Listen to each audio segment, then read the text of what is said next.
আসসালামু আলাইকুম, সবাই কেমন আছেন? আলহামদুলিল্লাহ, আমি আমার পরিবারকে নিয়ে অনেক ভালো আছি। আজকে আরও একটি ভিডিও নিয়ে আপনাদের মাঝে হাজির হলাম। আশা করি ভিডিওটি ভালো লাগবে। আর যদি ভিডিওটি একটি অংশ আপনাদের ভালো লেগে থাকে তাহলে লাইক করবেন, কমেন্ট করবেন এবং সাবস্ক্রাইব করবেন। বাবার বাড়িতে আসছি, কালকে চলে যাব। আর আমার ছেলে মেয়ে এই যে ঝড় হয়েছিল, ওরা নানিদের গাছের আম পড়ছে, ওরা আম কুড়াইছিল। এই যে অনেকগুলো আম, তে ওর নানি বলল যে আমের টক রান্না করে দেই। আমার ছেলে আর মেয়ে দুইজনই এই খাবারটি অনেক পছন্দ করে। আর ছোট মানুষ তো দেখা যায় ওইভাবে মানা করলেও শোনে না। তাও যখন বৃষ্টি হয় তখন আমি ওদেরকে যেতে দিছিলাম না, পরে গিয়ে এইগুলো নিয়ে আসছে। আবার ওর নানি আর কয়েকটি পারছে গাছ থেকে, যে ওরা চলে যাবে দেব। আর এই যে রুটি বানাচ্ছে আমার মা আর আমার নানি। আর আমার নানি যখন আসে তখন আমাকে একটা কাজও করতে দেয় না, সব কিছুই আমার মার হাতে হাতে করে। আর নানি যখন থাকে না, আমি আর আমার মা করি। আর আমি আসলে পরেই আমার নানি আমাকে অনেক ভালোবাসে, সেজন্য আমি আসলে পরেই আমার নানি আসে। এসে 2-4 দিন যাই থাকি আমি, আমার নানিও এসে থাকে। আর এই বাড়ি আমার অনেক দিন হয়েছে আসা। আমি আসলে এইভাবে 15 দিন অনেক দিন থাকি না, না হলো 5 বছর এরকম 15 দিন আসি। যে কিভাবে থাকা, ওইভাবে থাকতে পারি না। এখন ছেলে মেয়ে বড় হয়ে গেছে, ওদের পড়াশোনা আছে। আসলে দেখা যায় 2 থেকে 3 দিন, অতিরিক্ত হলে 7 দিন যায়, তার বেশি হয় না। আর এই যে রান্না করছে আমার মা, তে আমাকে বেড়ে দিল। ওরা ওই দিক কাজ করছে আর আমাকে সকাল সকালেই বেড়ে দিল খাবারটা, তে আমি খাওয়া শুরু করলাম। আর এই আমের টকটা খেতে সবারই ভালো লাগে, ছোট বড়। বাবার বাড়িতে এসে কোনো কাজের কোনো টেনশন নাই যে এই কাজটা করতে হবে, ওই কাজটা করতে হবে, শুধু খাওয়া। তে দিনও শেষ হয়ে গেল, বাড়ি ফিরতে হবে আবার।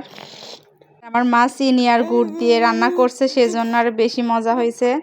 আর এই যে মাংস রান্নাটা ছিল, তে ওইটা একটু মিষ্টি বেশি হয়েছিল, আমের টকটা, সেজন্য আর ভালো লাগলো না। আমি আসলে ওইভাবে মিষ্টি বেশি পছন্দও করি না, সেই জন্য একটু মনে করলাম যে ঝাল কিছু খাই। তো মাংস রান্না ছিলই, মা রুটি আবার ডাক দিয়ে বললো যে আর একটু নিয়ে যায় মাংস রান্না দিয়ে খাও। আর শ্বশুর বাড়িতে হলে দেখা যায় সব কাজ শেষ করে তারপর খেতে হয়, ওইভাবে কাজের মধ্যে খাওয়াও হয় না। আর খেতে বসলে কাজটাও পিছিয়ে যায়, পরে সেই কাজ করতেই হয়। কিন্তু বাবার বাড়িতে তো আসলে সেই রকম না। বাবার বাড়িতে আর শ্বশুর বাড়িতে অনেক ডিফারেন্স আছে দুই বাড়ির মধ্যে। আর আমার বড় আম্মুদের এই যে ওরা আলুর আবাদ করছিল, ছোট আলু অনেক হয়েছে, তে আমার মাকে দিছিল অনেকগুলাই।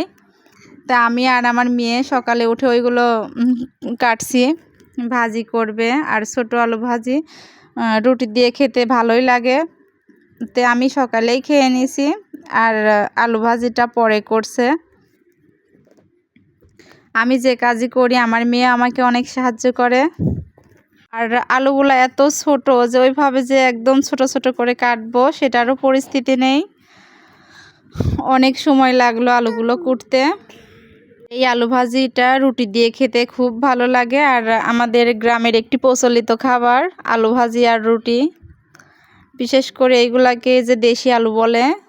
আর এই আলুটাই বেশি স্বাদ লাগে ভাজি করলে অন্য সব আলুর থেকে। বাবুও ঘুম আসছে, তে মনে করলাম যে এই সুযোগে আলুটাও ভেজে নেই, তো আমি চুলা ধরাই দিছি। আর বাবার বাড়িতে এসে এত অলস হয়েছি, ভিডিওটাও করতে ঝামেলা মনে হয়। ওই রান্না বাড়ারই একটু একটু করে ভিডিও করি। আর ওইভাবে আজ 2-3 দিন আসলে বাইরেও যাই না। আর এই বাড়িতে তো অত বেশি কাজও করতে হয় না, সেজন্য আজকে ভিডিওটাও ছোট হলো, বেশি কিছু করতে পারলাম না।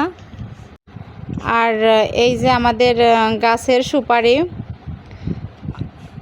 এই সুপারিগুলা আমার মানে এই সুপারি গাছটা আমার বাবা লাগাইছিল অনেক আগে, বিদেশ যাবারও আগে লাগাইছিল। আর আমার মা এখন এই সুপারি দিয়েই পান খায়, সব সময় তাকে মনে পড়ে। সেই কথা বলে।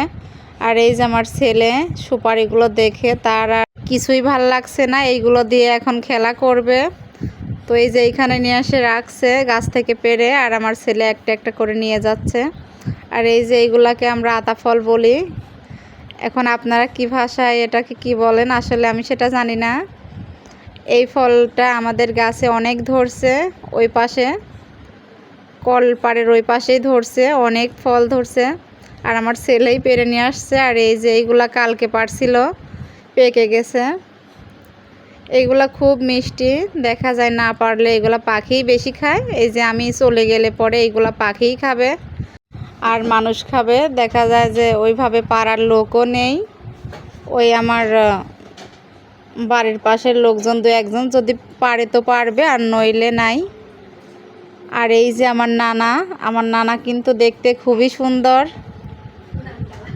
আর আমার ছেলে এই যে এই দুইটা ফরম ধরছে, আমরা কিন্তু এটাকে ফরম বলি।